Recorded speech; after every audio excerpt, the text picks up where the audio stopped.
Hello. We have quite a bit to get into today.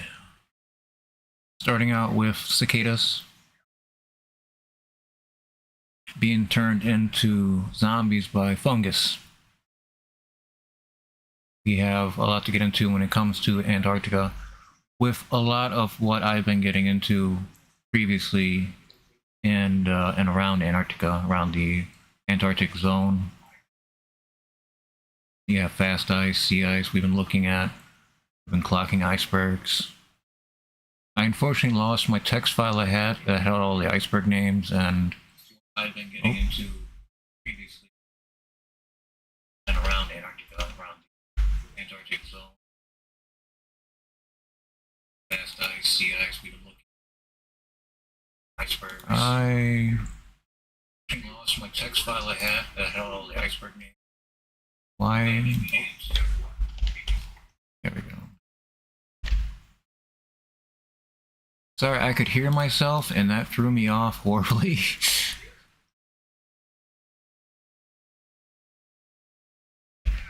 Oh, where were we? Ah, yes. A fungus is turning cicadas into horny zombies, but don't panic. Some of the cicadas temporarily overtaking parts of the eastern and southern US are turning into sex-crazed zombies, thanks to a fungus that tears off their genitals but drives them to keep mating nonetheless. Massapora cicadina has been observed in cicadas in more than half a dozen states, both those belonging to Brood 13, which emerge every 17 years and is concentrated in Illinois, and as a Brood 19, a 13-year group that is distributed across much of the southeast. This is the first time these two specific broods have co-emerged since 1803, and it's not the only quirky, or some say chilling, fact about them. The fungus is easy to spot. Hell yeah, that is. Because it replaces cicadas' back ends with what looks like a chalky white gumdrop, according to Matt Kesson, a professor of forest pathology and mycology at Western Virginia University. Let's take a closer look at this.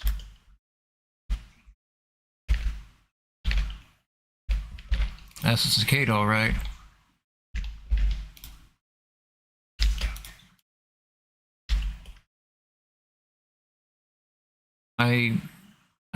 I would be holding it in my bare hands, knowing that fungus, but we'll get into that.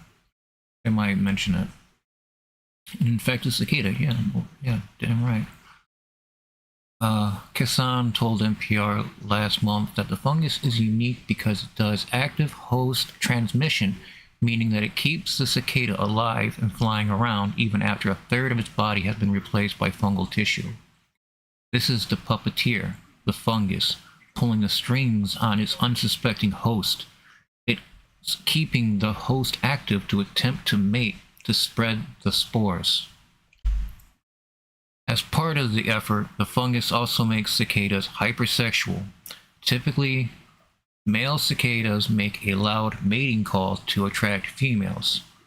I think anybody probably in the Midwest has probably heard those.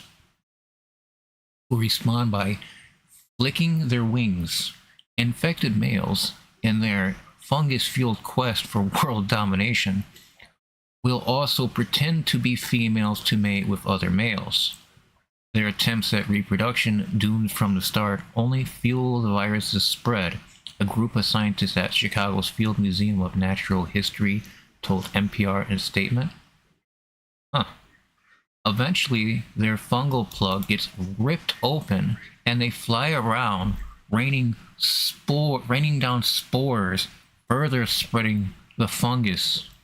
Some scientists call the cicadas at this stage flying salt shakers of death. Okay, that's pretty wild. You have this cicada.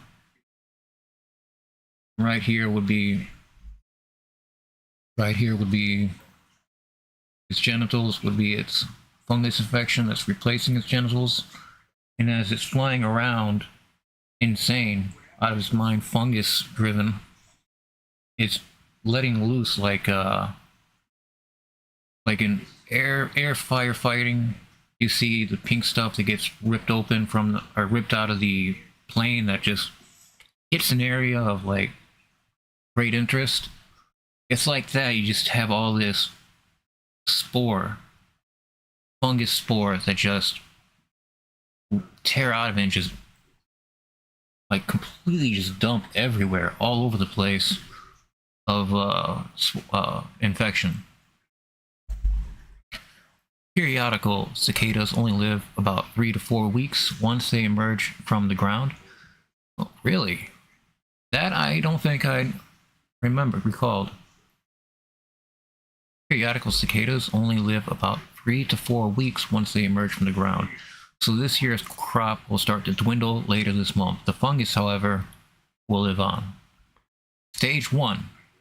Infected cicadas pass the disease on to other adults in their same generation, according to the University of Connecticut. Stage 2. Cicadas disperse spores into the soil, where they will go on to infect the next generation of cicada nymphs in either 13 or 17 years. It's not clear how many cicadas are infected, or whether they're high out of their minds. This is a image showing a plug of spores where admin used to be. That is something to look out for. Hassan says not to worry about the welfare of the infected cicadas, in part because of another curious side effect of the fungus. It turns out the fungus produces a stimulant called caffeinone that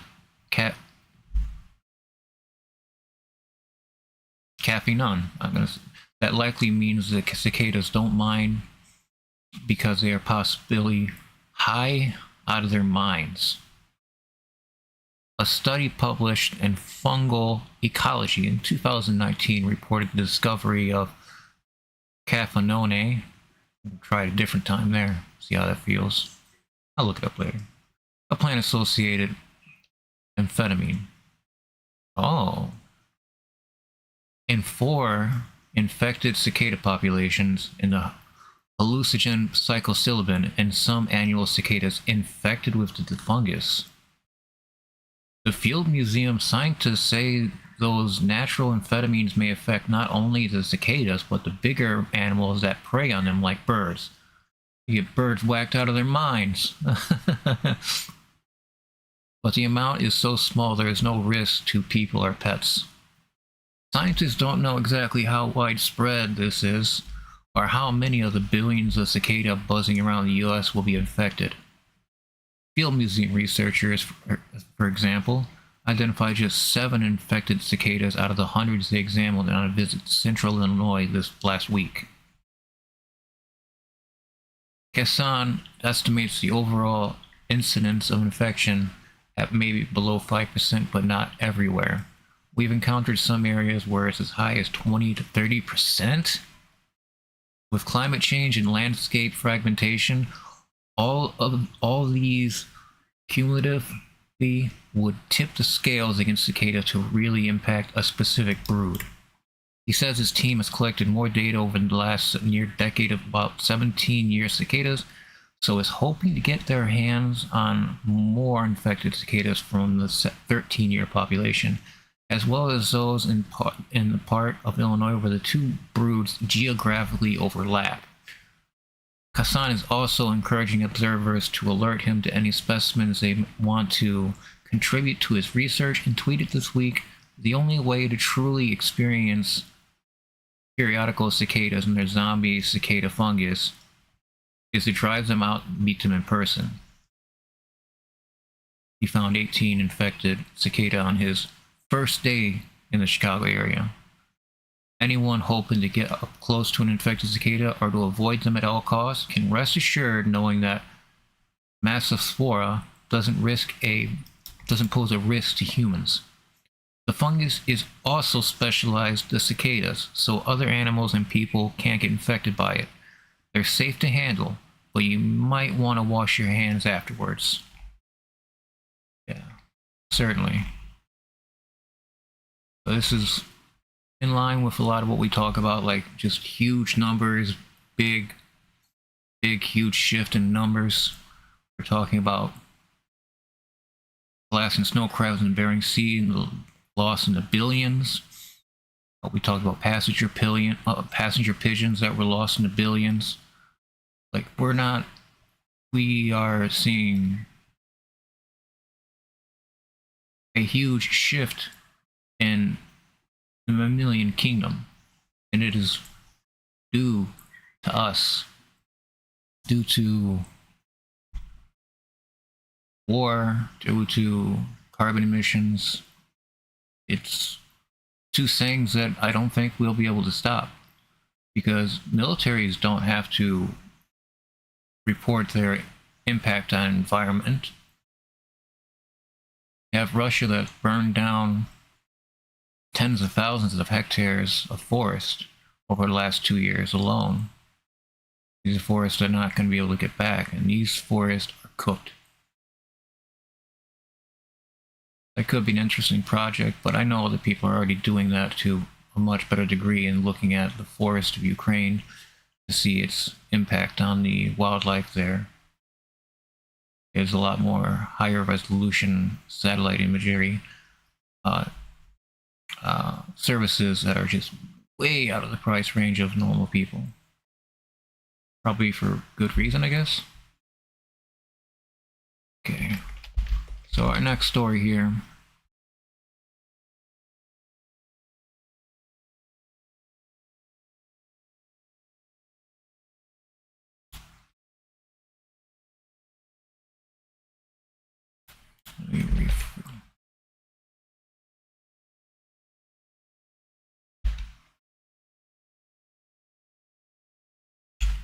Don't think I want to talk about the ACC just yet.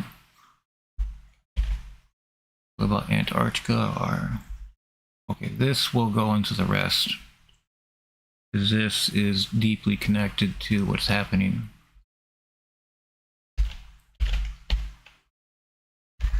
This is the Guardian here. Gulf Stream could collapse as early as 2025. The Gulf Stream system could collapse as soon as 2025, a new study suggests. The shutting down of the vital ocean currents called the Atlantic Meridional, overturning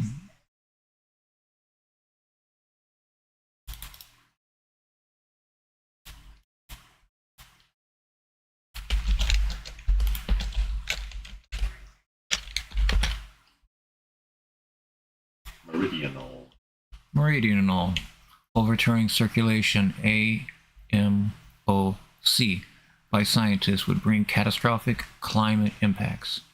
AMOC was already known to be at its weakest in 1600 years, owing to the global heating, and researchers spotting warning signs of a tipping point in 2021. The new analysis estimates a time scale for the collapse of between 2025 and 2095, with a central estimate of 2050 if global carbon emissions are not reduced. Evidence from past collapses indicates change of temperatures of 10°C in a few decades, although these occurred during ice ages. Other scientists said, let me read through this a little bit more. AMOC carries warm water northwards towards the pole, where it cools and sinks, driving the Atlantic currents. But an influx of fresh water from the accelerating melting of the Greenland's ice cap and other sources increasingly smothering the currents. So that's what we're seeing here as a very strong example of the Atlantic Meridional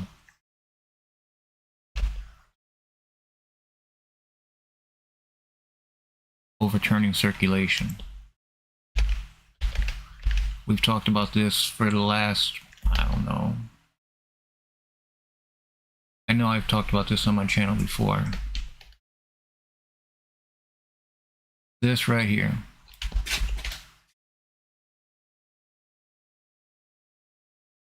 needs to go north. Needs to go northeast. Drive out.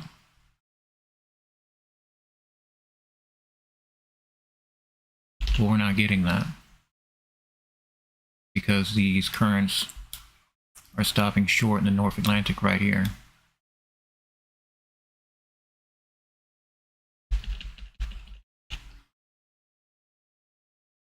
We're in trouble.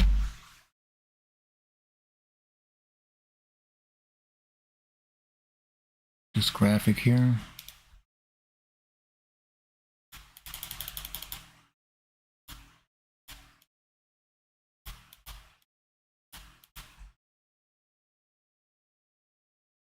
Doesn't extend any further north. It just hangs back and never goes any further in the North Atlantic. Because when you have warmer waters coming off the surface of Greenland going into the water, it's pushing the water. And these slow currents are pretty powerful, but they also have a lot of ice that calves and that plummets into the water, causing an enormous wave to be pushed instead. And these gestures of water will push these currents back, not allowing them to complete their journey in the far northeast. As we see here, these Atlantic meridional overturning circulation. Oh, here it is. Get that X out of the screen. New tab. So yeah, here, this is great. You have Gulf of Mexico. This comes around Florida, which doesn't have any mangrove forests anymore, apparently. Underwater mangrove forests are extremely important to being able to have a beach. Like, it might be gross to step in, or you're scuba diving and it's gross, but it needs to be there because everything, including ducks, including manatees, feed on it. Without it, they starve. Like how... I digress. We get this current that goes up, up, up. Goes between Iceland and Greenland, and it pushes out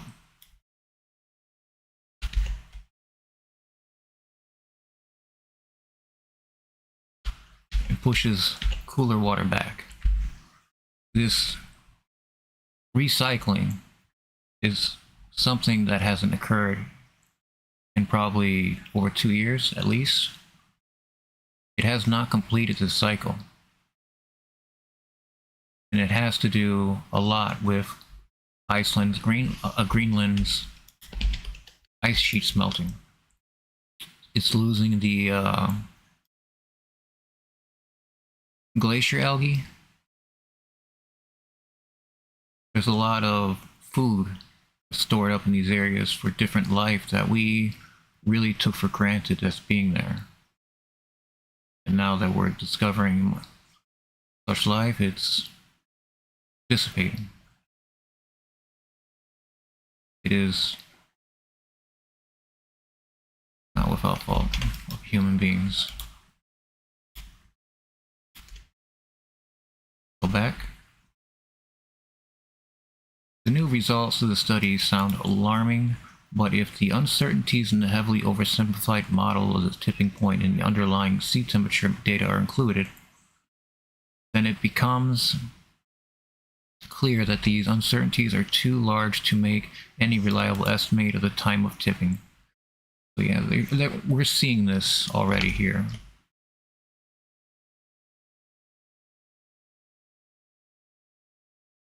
We're seeing the water failing to be carried over, and it just heats up in the North Atlantic and bunches up, passing the Saragossa Sea. So that's why you see this here. This right here being the Saragossa Sea, and it makes this wide turn over it. That's why nothing escapes that sea.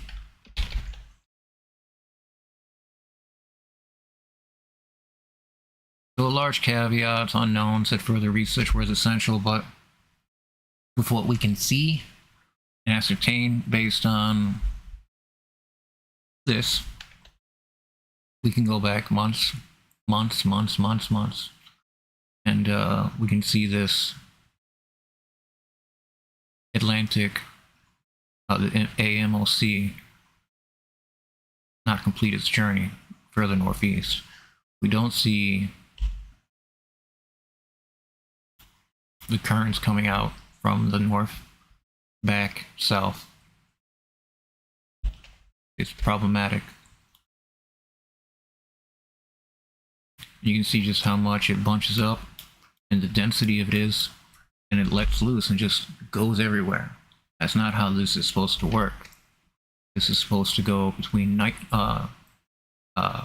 Iceland and Greenland.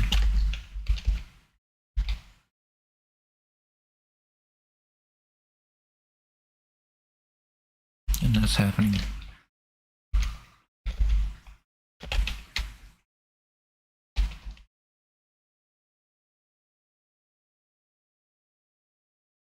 So this is just part of the cycle of currents that we're going to get into.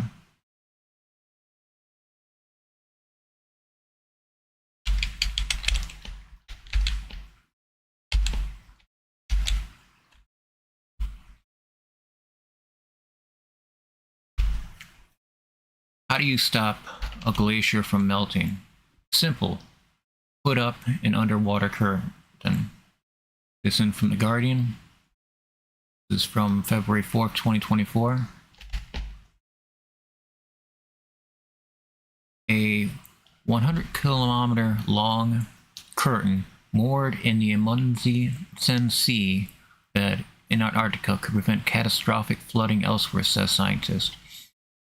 Scientists are working on an unusual plan to prevent Antarctic glaciers from melting. They want to build a set of giant underwater curtains in front of ice sheets to protect them from being eroded by warm sea water. Ice in polar regions is now disappearing at record rates as global warming intensifies, and urgent action is needed to slow down this loss. Their proposed solution is the construction of a 100-kilometer or 60 miles long curtain that would be moored to the bed of the Amundsen Sea.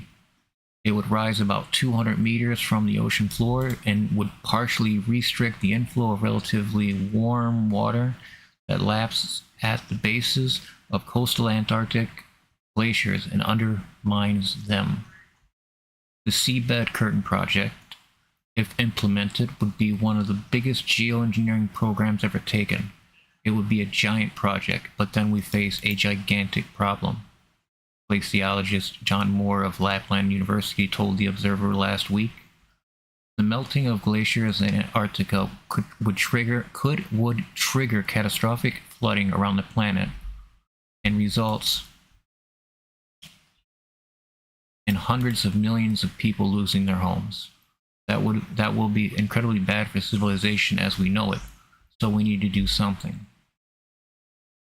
The curtain proposed by Moore, who is working with scientists at the University of Cambridge and other centers in the US, would stretch along the seabed opposite the Thwaites and the Pine Island glaciers. These act as plugs that prevent the giant ice sheets behind them from sliding into the ocean. Scientists warn that the loss of the Thwaites and Pine Island glaciers could be enough to raise sea levels around the world by 3 meters if they melted. A prospect now considered to be a real threat as global warming takes a grip on the region and causes sea temperatures to rise. We also, our carbon budget of like 200 gigabillion or whatever it is, we have 5 years on that.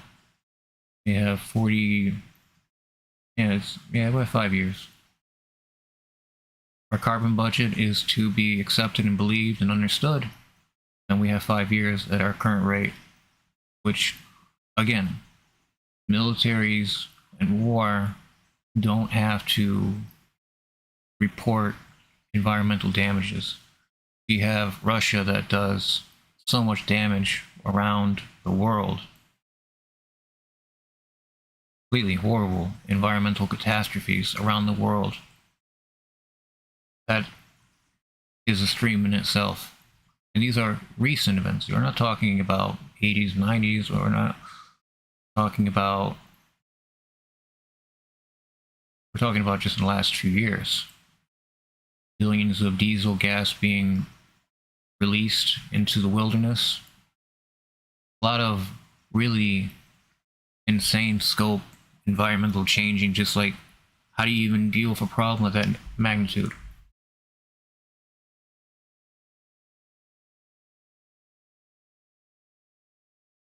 Now we have this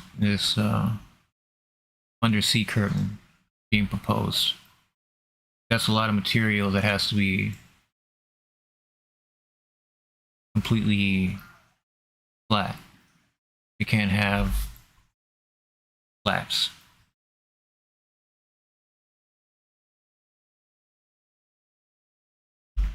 Scientists warn that the loss of the, oh yeah, I read that already. Glaciers are, oh, there's the picture right here. Glaciers are affected by warmer air, which melts their surfaces, but they are also eroded at their bases by warm seawater. Take out the legs and glacier is formed. You look at this. So they would attach it to the base here on the bottom of the sea floor, and this 100-kilometer or 60-mile long or wide curtain would hang in the water, and sea life supposed to just adapt. If it's in the current, you know, there's going to be a lot of sea life that's going to be smacking into this thing that's carried by the current. A lot of sea turtles, a lot of everything. This is a huge area of interest that they're trying to geoengineer. Building a curtain that restricts the flow of warm water on the Antarctic coast could slow the undermining of these glaciers and so reduce the risk of their catastrophic disappearance, say the scientists. They envisage building a series of seabed curtains and are set to begin research to pinpoint the best materials for their construction. We are not going to do this with a single sheet of fabric, and we are not looking at perfect sealing membrane. That's what I was thinking. One idea would be to use air as a barrier for protecting glaciers. A pipe with holes drilled along it would be laid along the seabed and air pumped through it. The curtain of air bubbles that would rise from it might then be able to hold back the ingress of warm seawater. We don't know if that will work since we are only at a very early stage in our work, added Fitzgerald. We need to study how salinity affects water flow and carry out all sorts of computer simulations and the testing of mathematical models. Then we will be ready for the first physical tests. These tests are scheduled to be carried out in the river cam later this year when various models will be tested underwater. After that, we will begin to work on a bigger scale, added more. We might go to a fjord in Norway to build a prototype, for example. Certainly, this is not going to be something that will be completed in a hurry. It will take many years. On the other hand, we do need to start planning now.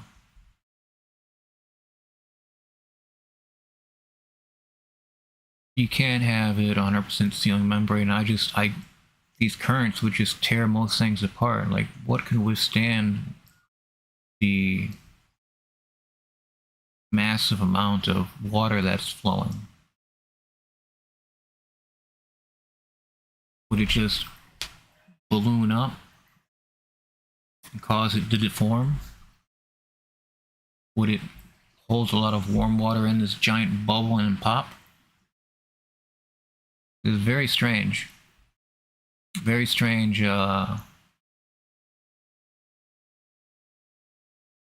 of a very strange idea to try to literally stop water from flowing, to keep the warmer water away from the glaciers. This is where we're at.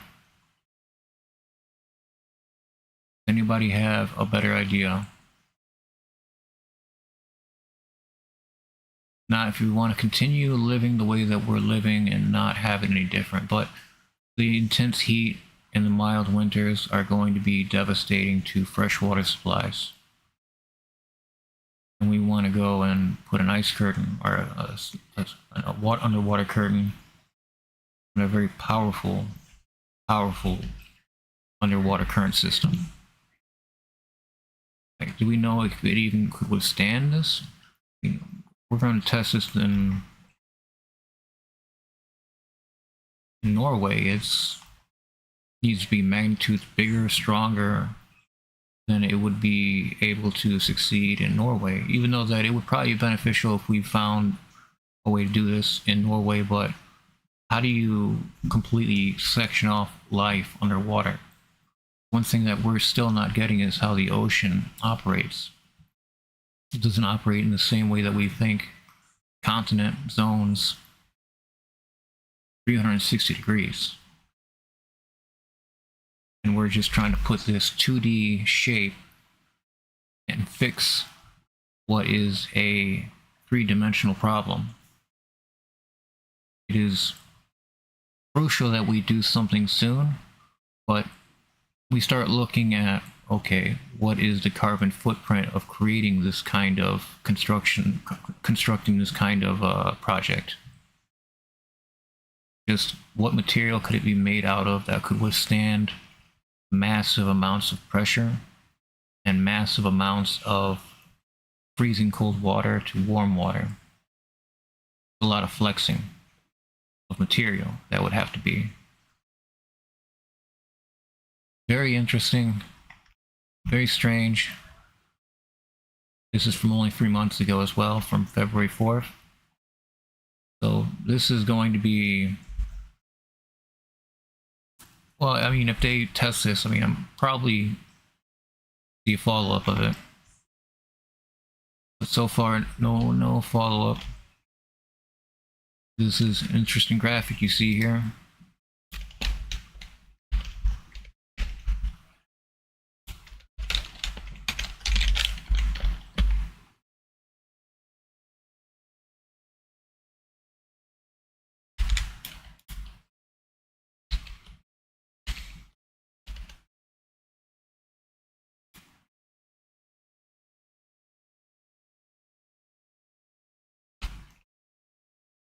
Alright, our next. This is an abstract to get a better idea of the Antarctic Circumpolar Current. Now we have the AMOC, the Atlantic Meridional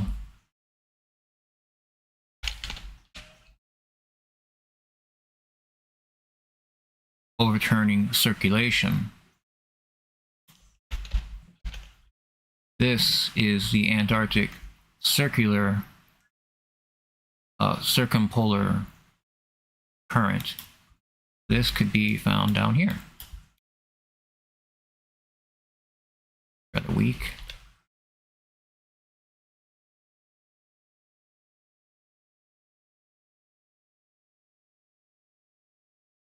And this Drake's Passage is right here. So, talking about this going crazy.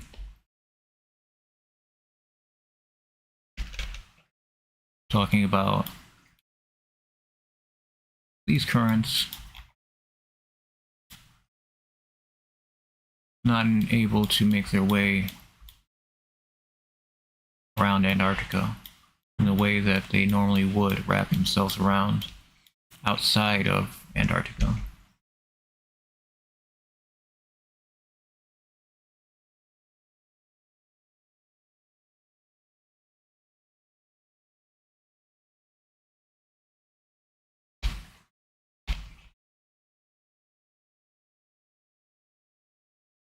"5 million years of Antarctic circumpolar current strength variability.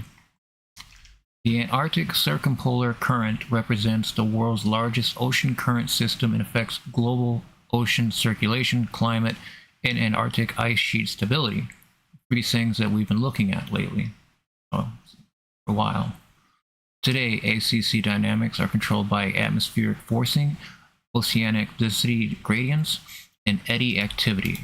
Eddy activity is, from what I recall, is a swirling little, what you would look at and see, a storm is just swirling lines going around the continent. What I recall is an eddy. I might be incorrect, but I don't.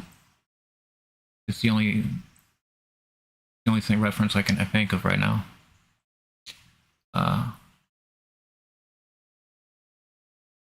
Whereas paleo oceanographic reconstructions exhibit regional heterogeneity and ACC position and strength over. Wait a minute.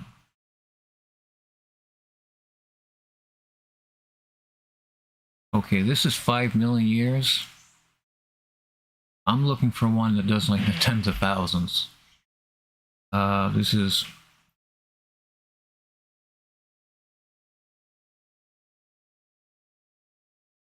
Okay, well, we can still see here the current's paths. It goes around and around and around.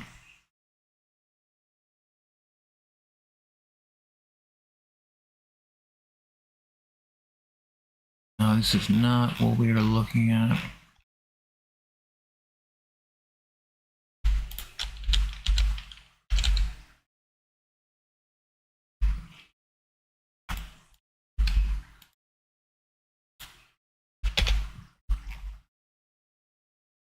Ah, there it is. Okay.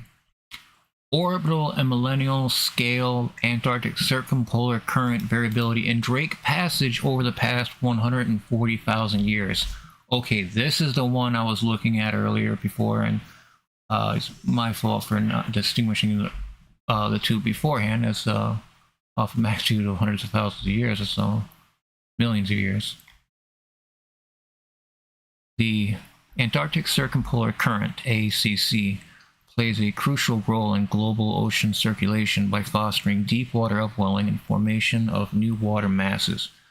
On geological timescales, ACC variations are poorly constrained beyond the last glacial. Here we reconstruct changes in ACC strength in central Drake Passage and vicinity of the modern polar front over a complete glacial interglacial cycle, i.e., the past 140,000 years. Based on sediment grain size and geochemical characteristics, we found significant glacial interglacial changes of ACC flow speed with weakened current strength during glacials and a stronger circulation in interglacials. Superimposed on these orbital scale changes are high amplitude millennial scale fluctuations, with ACC strength maxima correlating with diatom-based Antarctic winter sea ice minima, particularly during full glacial conditions. We infer that the ACC is closely linked to southern hemisphere millennial scale climate oscillations, amplified throughout Antarctic sea ice extent changes. These strong ACC variations modulated Pacific-Atlantic water exchange via the cold water route and potentially affected the Atlantic meridional, overturning circulation and marine carbon storage. Brought it back to the MAMOC. See that there? Didn't even mean for that to happen. It's just this material just flows, you know? That's not a stupid pun, I'm sorry. But the ACC that we see here plays a critical role all the way on the MAMOC. I thought I circled that, I'm sorry.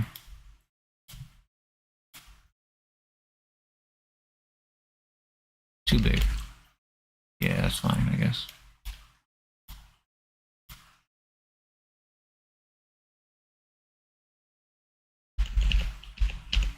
You get this lining up, going to Rio de Janeiro, all the way up. It gets caught up in the equator. And this up here, its journey that it makes all the way in the northeast, bounces out of there and stops in the northeast. It completely misses this sea right here, the Saragossa Sea. It's not gonna go anywhere near here. Nothing is going to go near that sea. You know what I'm saying? You pop in, you don't pop out.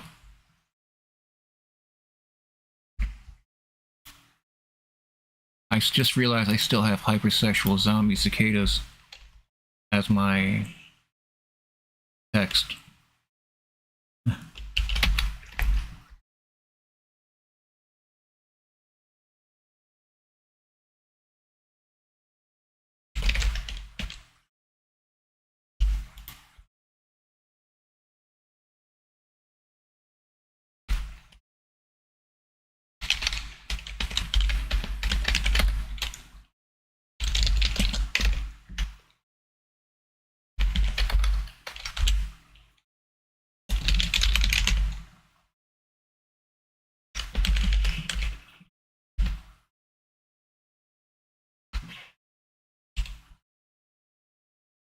There, Antarctica's current strength.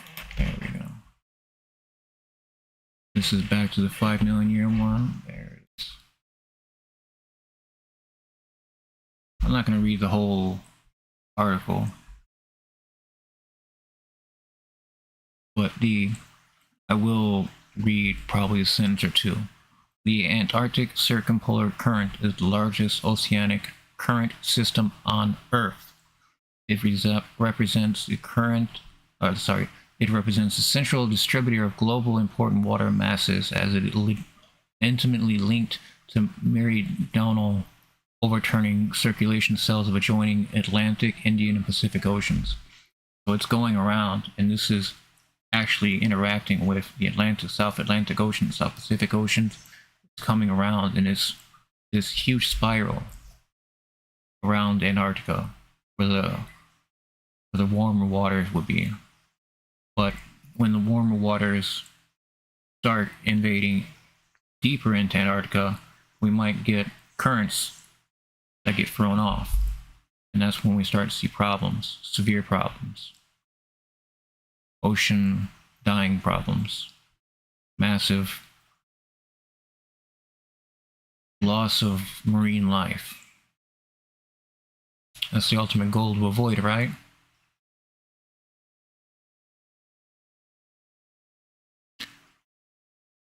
The Drake Passage is the major bottleneck.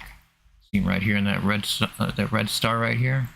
The Drake Passage is the major bottleneck along the eastward ACC path around Antarctica, subdivided by three principal oceanic fronts. The sub-Antarctic front, which is between the ACC, the polar front, line that goes up and down right here, in the southern ACC front, that's the furthest south, SA.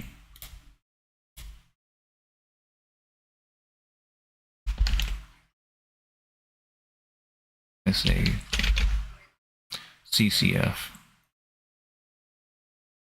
In this ACC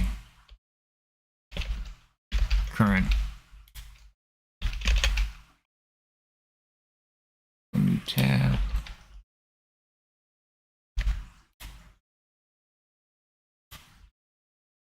Drake's Passage here. ACC goes through it.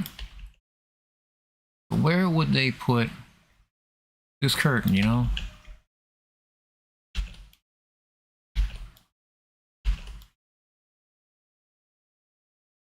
There's a better view of it right here. Let's go just see. Those are all drill sites. The yellow and gray circles.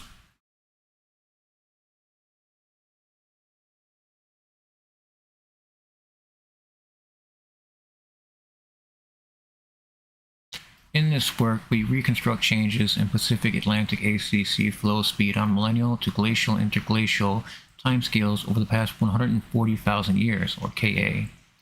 We used high-resolution grain-size data of the... Wait a minute. Okay, it's talking about Drake Passage, but that's not...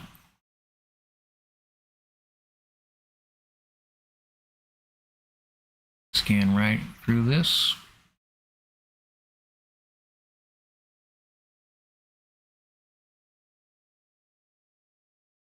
This is about sand granulation, grain size.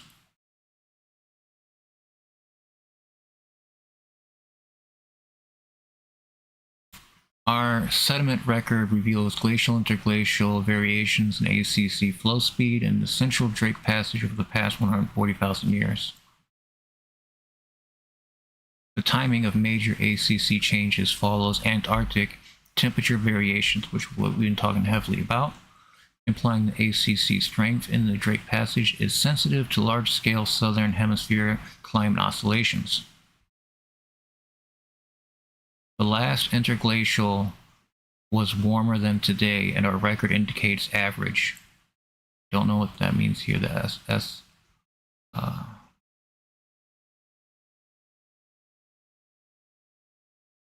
Formula there. Let's see, continue on.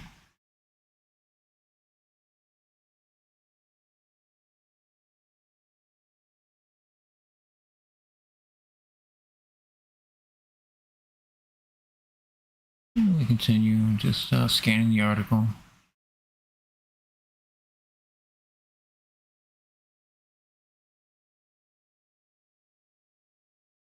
They're modeling their scales, stability, they're showing just massive changes over the last few short years.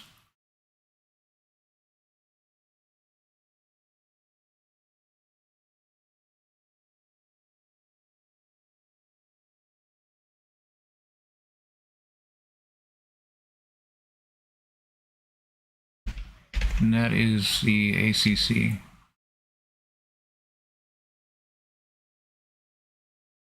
And that's what goes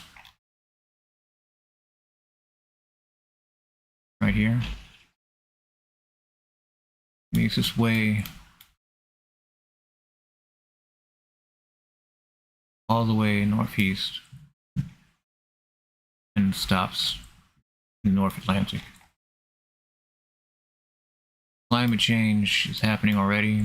We're already seeing record temperatures being broken in India, in Central America, Mexico. Seeing people die of heat stroke, heat exhaustion. Please be safe. Please be careful. Drink water. It is very detrimental to human society to have 8 months out of the year, 10 months out of the year, where there's heat and there's no snow, and there's a very mild winter. These cycles we've already noticed.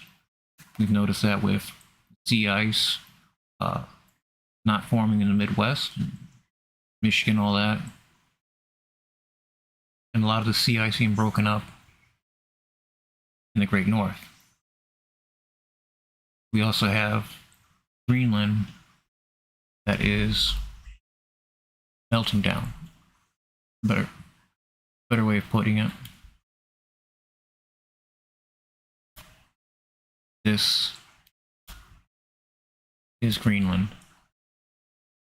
This might look alien, because it probably really is alien.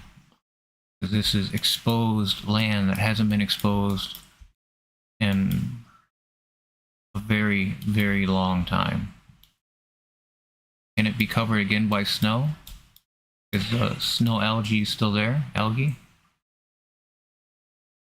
There's a lot that we don't know about the biomass that makes up these glaciers.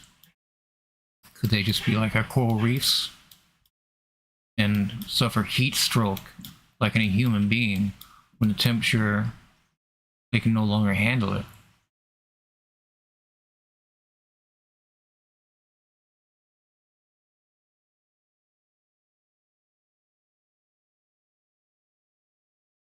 You see these massive breaches here?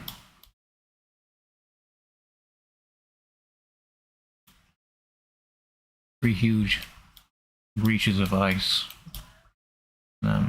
Lots and lots and lots of broken up ice.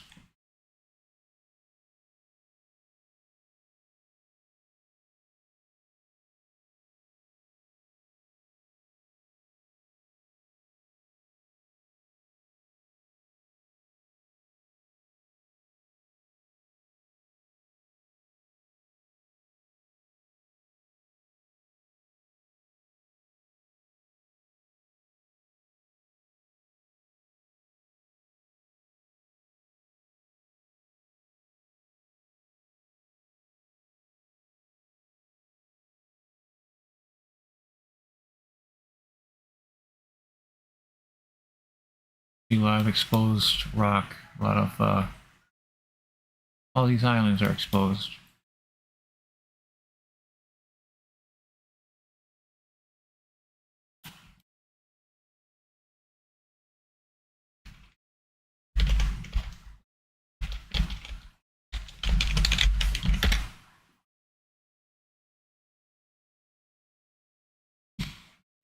Alright.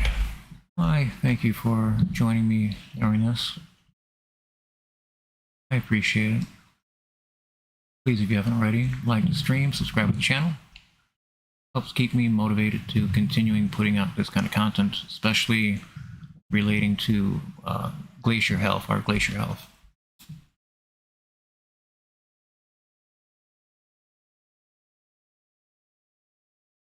This is eddies swirling.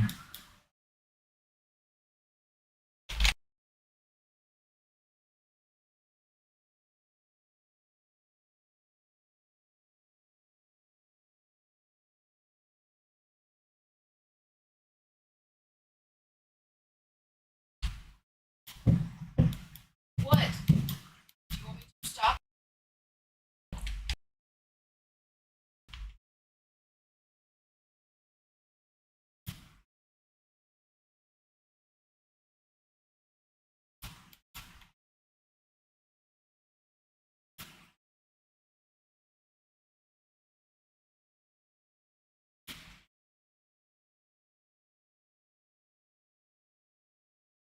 This is like what we were seeing in Antarctica, sea ice breaking up.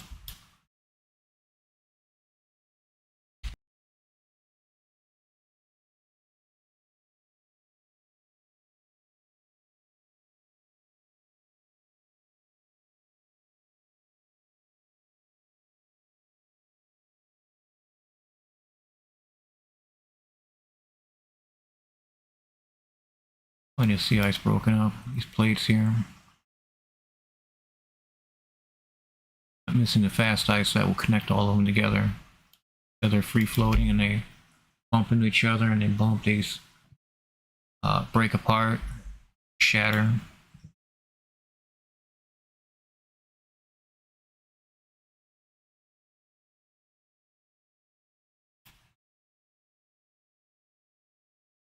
Ice is getting away from Greenland.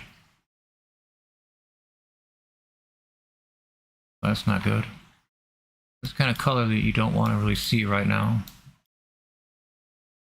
is see this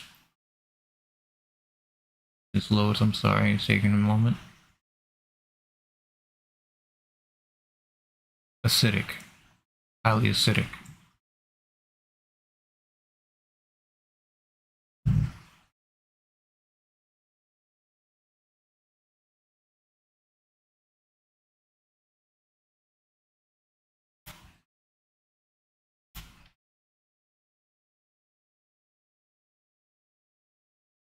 As we continue to look around Greenland.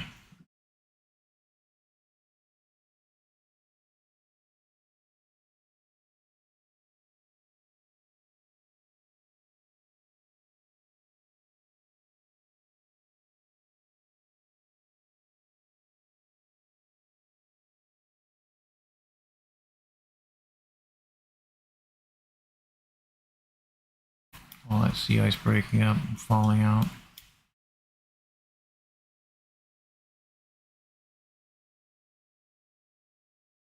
Scenes of great loss of ice in Greenland. Their ice sheets falling apart, and the polar south and polar north are accelerating heating at magnitudes greater than the rest of the planet. We expect to see great failures in ice and snow.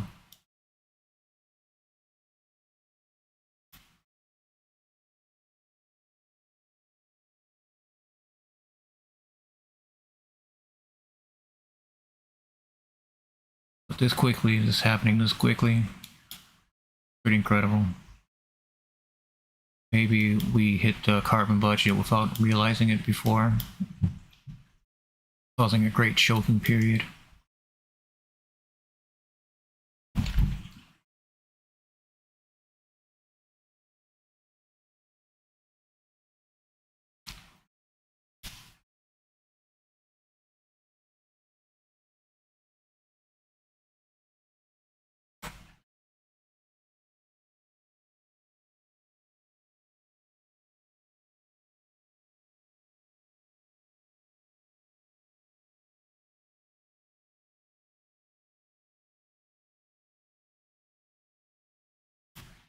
These are scenes out of Greenland.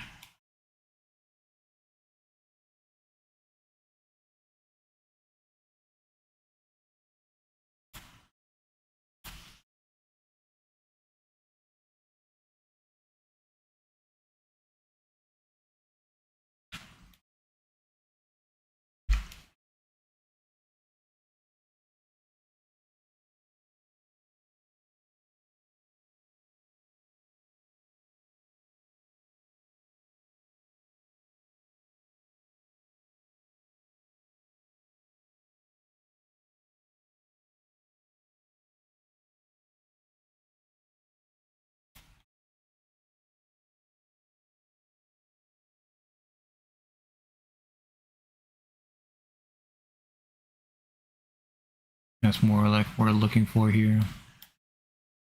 These dam failures, ice dam failures.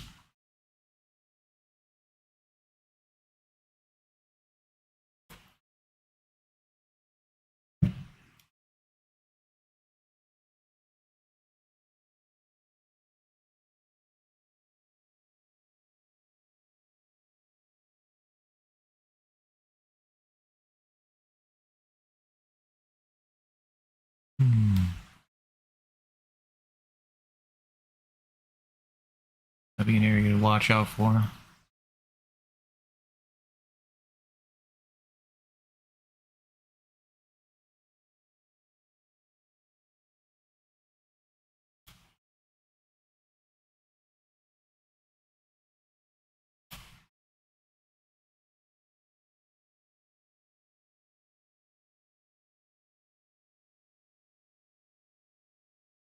Like how much of Greenland and Antarctica is actually a series of islands just frozen over together? Can't let those islands free.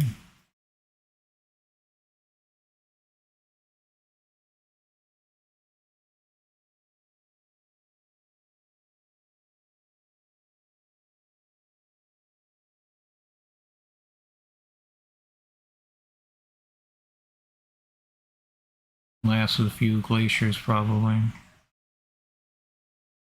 Around this area is heating up.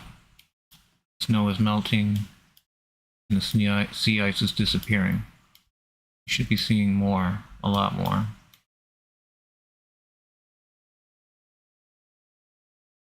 This is the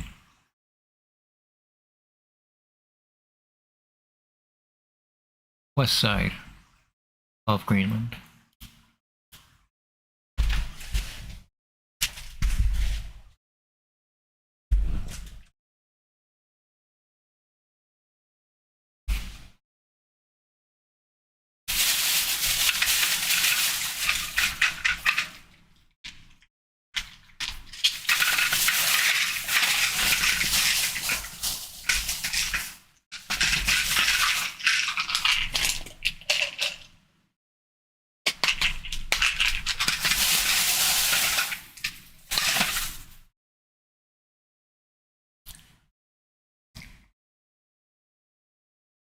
Sorry about that, my camera died out for a moment.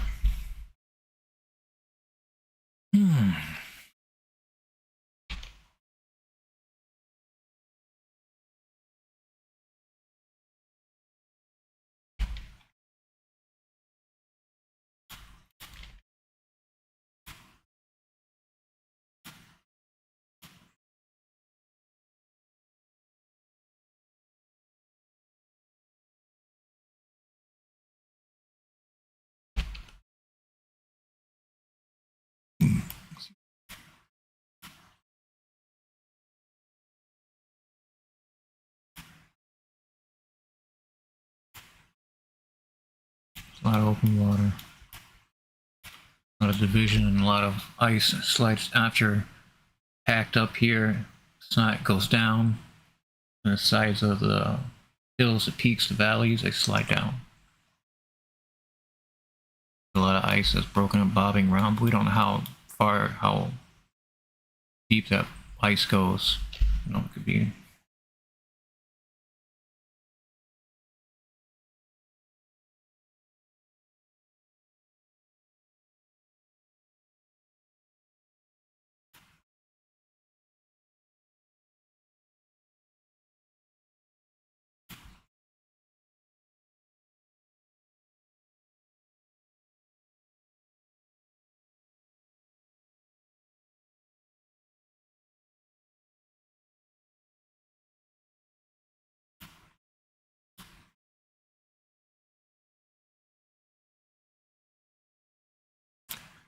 further north we go. There's a little problem spot right here.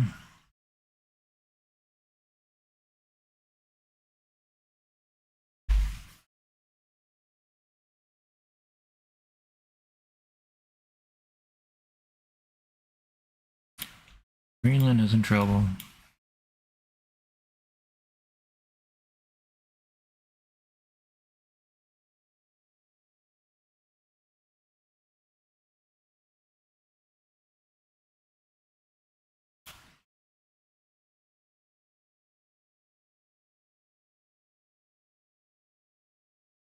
A lot of open, clear water without any sea ice.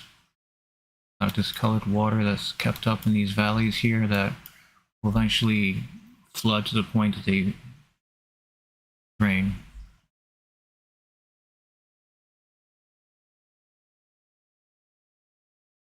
A lot of thin ice here, broken up ice, thinning up to this area here on the east side. Well, that ice is gone here. Let's take a look at the time lapse of it, see if we can get an idea of its deterioration.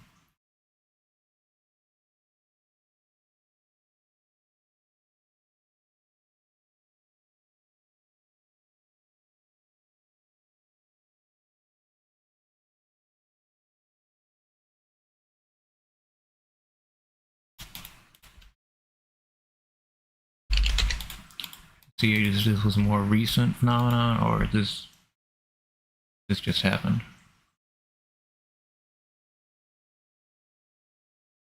Okay.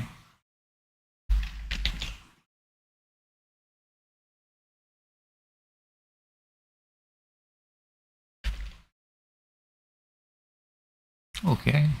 Damn.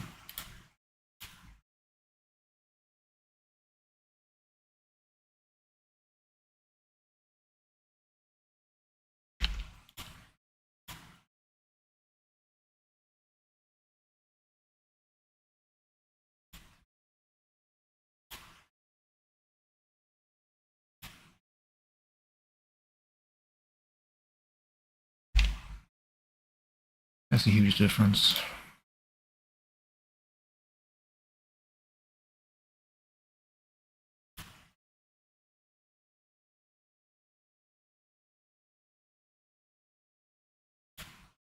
As we continue to look for the sea ice around Greenland,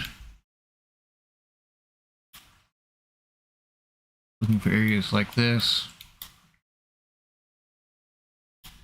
make a time lapse of the area to go backwards now that we're seeing areas of open water.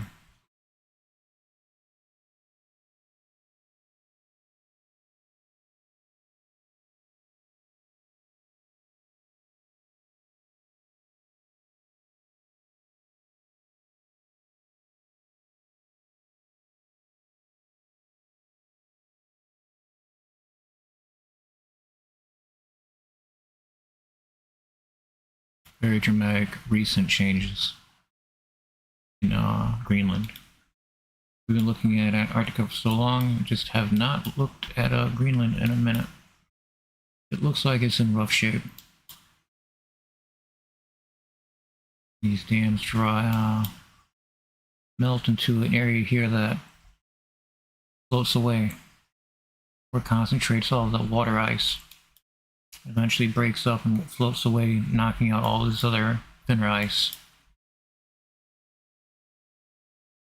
And the warmer waters coming off the valleys and peaks will also flow onto the ice, causing it to melt that way as well.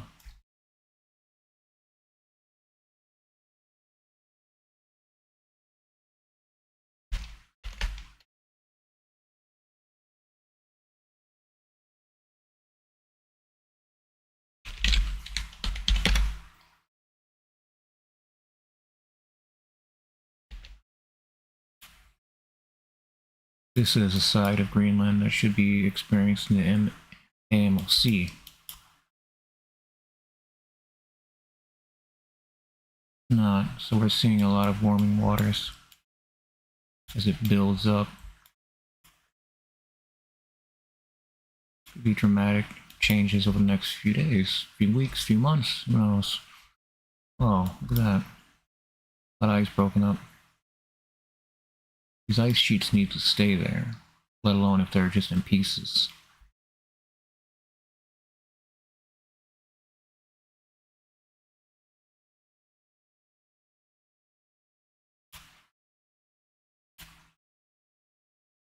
We have probably 5 years left before we start seeing very, very, very insane side effects from climate shifting.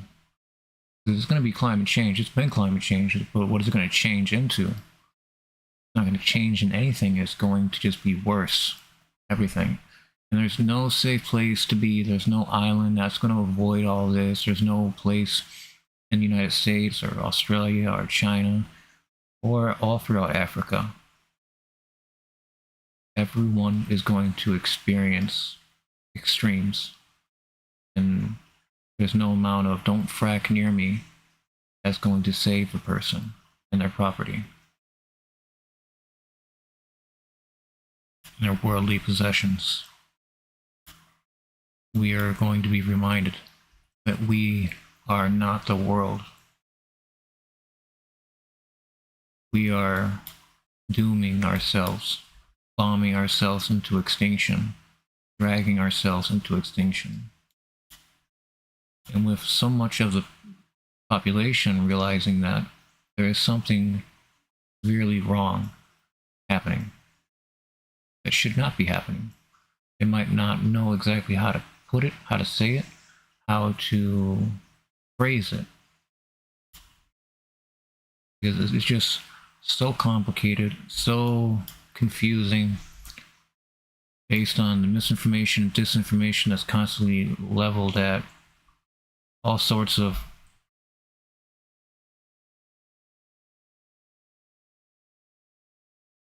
I'm sorry. This is it's all alarming, you know. But which alarm are you supposed to respond to, and how many alarms do you pull for that emergency? There's no way of knowing, because these are unknowns. So we just try to bring you commentary on the ensuing climate change that's going to be record heats.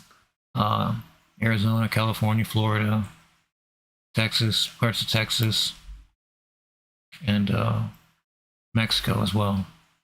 Going to be experiencing extreme heat changes relatively soon.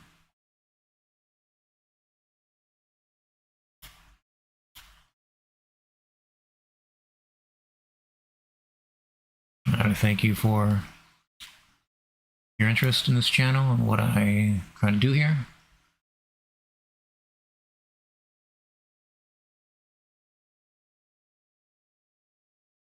Please, if you haven't already, please like the stream, subscribe to the channel. It helps me out immensely and keeps me motivated. please take care.